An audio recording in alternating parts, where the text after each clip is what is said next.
Welcome back, deep divers. Ready to explore another fascinating world with us? Always. What do we got lined up for today? Well, this time we're taking a deep dive into Sage Mitchell's thriller, The Killing Game. We've got excerpts from the book, and let me tell you, it's a wild ride. Oh, I've heard of this one. It's supposed to be pretty intense. It is. Just the hook alone is enough to give you chills. It's about this horror writer, Ash, and she gets caught up in, well, a killing game. Like, for real. Not just in her stories. Nope, for real. And the game starts mirroring her own novels. Talk about blurring the lines between fiction and reality. That's creepy. I bet it makes you think twice about what you write, huh? Absolutely. But here's the thing about Ash. She's not your typical victim. She's got this darkness to her, a fascination with the macabre. Yeah, I can see how that would draw her into this kind of situation. Like, maybe she's a little too comfortable with the dark side of things. Exactly. And Mitchell does a great job of dropping these little hints about Ash's personality. Like there's this passage where she describes her ideal romantic encounter, and let's just say it involves a masked man and a chase through the woods. Whoa, okay, that's definitely not your average date night. Right. But it shows you there's something deeper going on with Ash. And as we uncover more of her past, we learn about this traumatic experience she had with the senior slayer, a serial killer who terrorized the town years ago. So this killer, the senior slayer, is like a ghost from the town's past. Exactly. And Mitchell uses him to show how past trauma can affect an entire community. You can almost feel the town holding its breath, waiting for something bad to happen. I bet that makes the setting super eerie. Like everyone's on edge waiting for the other shoe to drop. And then it does. Ash and her friends are staying at this cabin, and they find a skull mask. Oh no. This doesn't sound good. It's not. It's the killer's signature. And carved right on the forehead are the words, "Time to die." Chilling. So is it a copycat? Or is the senior slayer actually back? That's the million-dollar question. But just as we're trying to figure that out, Mitchell throws us another curveball. The group of friends. A group of friends. That sounds surprisingly normal for a thriller like this. Yeah, you'd think so. But each of them has secrets. We've got Colton, the football player with a family secret, Sam, the free spirit struggling with anxiety, and then there's Jason, the prankster, who might have a dark side. Classic thriller setup, right? Make you think it's one thing, then bam, it's totally different. You got it. Mitchell takes these familiar character types and flips them on their heads. It's like everyone in this story is wearing a mask, and as the story unfolds, those masks start to slip. Can't wait to see what's underneath. And then there's Tyler, Colton's brother, right? Yeah, Tyler starts off seeming all, wholesome, successful. The opposite of Colton. Totally. But Mitchell, she doesn't let us off easy. She peels back the layers. And Tyler, well, he's not so perfect after all. Oh, I see where this is going. Another mask slipping. What's his deal? Turns out he's driven by greed, wants to hold on to that privileged life no matter what. Even if it means hurting his own brother. You got it. And that's just the tip of the iceberg with this book. The game within the game, that's where things get really twisted. The game within the game. You mean like, besides the whole killing game thing? Yeah, exactly. These cryptic notes start popping up, taunting the group with like rhymes and threats. Oh man, that's classic horror movie stuff. I bet that ramps up the paranoia. Big time. Each note is like a little bomb dropping, makes you doubt every single character. But those notes, they're not just random, are they? There's got to be a purpose. Right. They're like little psychological jabs, hitting the characters where it hurts, playing on their fears and insecurities. Smart. It's like Mitchell showing how easily fear can manipulate us, make us turn on each other. It's like a textbook case of divide and conquer, but with this crazy psychological depth. It messes with their heads more than any physical threat ever could. Yeah, I bet. Makes you question everything, your friends, yourself. And then there's Ash. Seeing her go from terrified victim to this, I don't know, like hardened survivor, it's fascinating. That transformation, it's got to be a slow burn, right? Not just an instant flip of a switch. Right, Mitchell really takes her time with it. You see Ash start tapping into this primal survival instinct, using her knowledge of horror, but in real life now. So like all those horror tropes she writes about, she's actually using them to stay alive. Yeah, it's wild.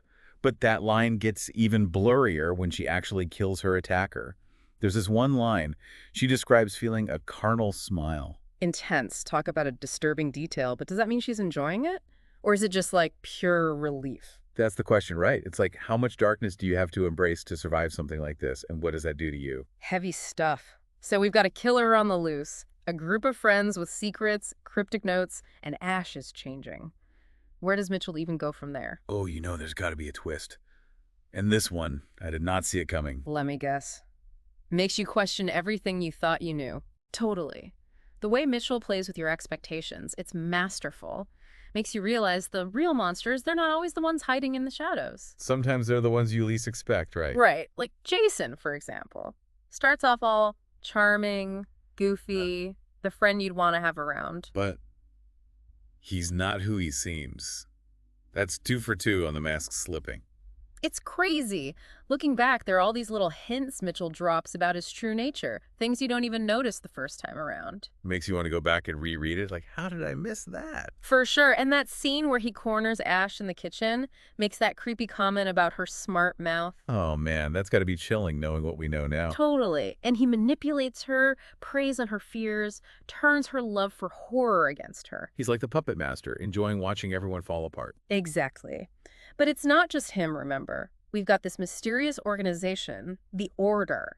They add a whole other layer of intrigue to this whole thing. Ooh, the Order. I'd almost forgot about them. They're like the big bad lurking in the background, right? Yeah, pulling strings, but we don't know their motives, their endgame. Make you wonder, are they the ones who set up this whole killing game?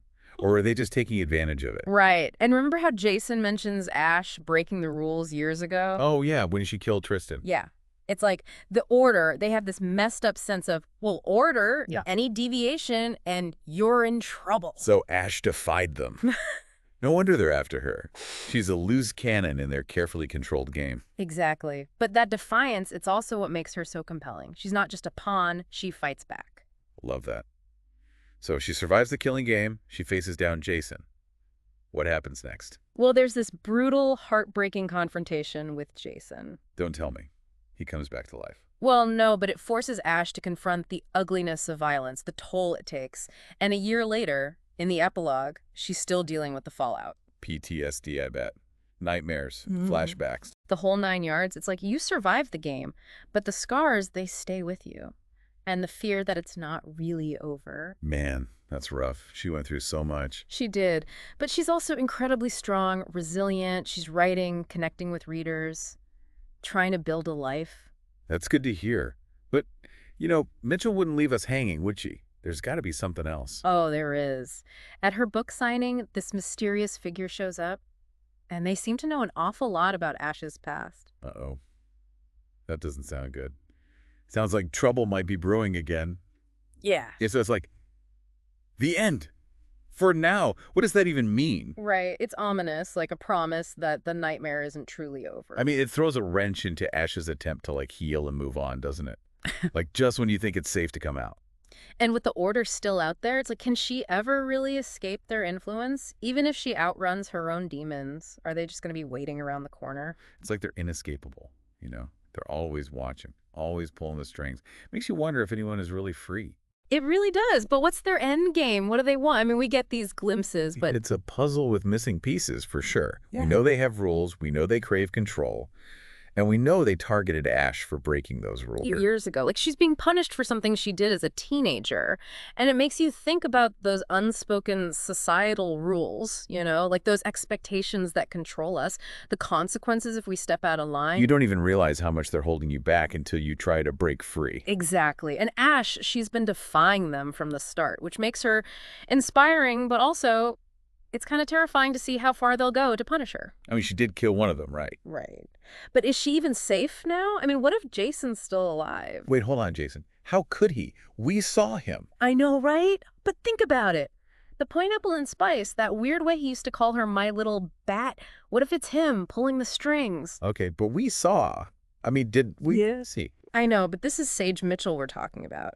She's not afraid to mess with our heads, with our sense of reality. So it's like, even if we think we saw him die, maybe we didn't. Or maybe death isn't what we think it is in this messed up world she's created. Right. And that's what makes the killing game so effective. It makes you question everything. And I think that's what Mitchell wants us to do. Confront the darkness, not just in the story, but in ourselves, in the world around us. And she does it through Ash's transformation, right? Yeah. Seeing her go from a somewhat innocent writer to someone who has to embrace the darkness to survive, it's a really powerful journey. And it forces us to ask some hard questions, like what would we do in that situation? How far would we go? What lines would we cross? And what happens to you afterward? Yeah. Could you ever really come back from that? I mean, think about that scene in the shed. Ash, she hesitates. She questions if she can actually take a life. But then she realizes who it is, and And the switch flips. That survival instinct takes over. and it's terrifying, but it's also kind of like empowering seeing her find that strength within herself. But then there's that line about the carnal smile. And That's messed up, right? It's like even in that moment of triumph, there's this darkness. and it makes you think, what happens when the adrenaline fades? When you have to live with what you've done. That's where the epilogue really hits hard. Yeah. Asha's successful on the surface, but she's struggling. Nightmares, panic attacks. She doesn't trust anyone. It shows that trauma, it leaves its mark. You might survive the event, but healing, that's a whole other battle. And in Asha's case, the battle's not over. She's got Jason potentially lurking out there, the Order. It's like Mitchell is saying, yeah, you can survive the game, but you're never really free from it. It's a lot to unpack, for sure. It really is. The Killing Game is so much more than just a thriller. It's psychological, it's suspenseful, it's thought-provoking. It makes you think about trauma, about survival, about the choices we make when faced with the unimaginable. And it stays with you long after you finish reading.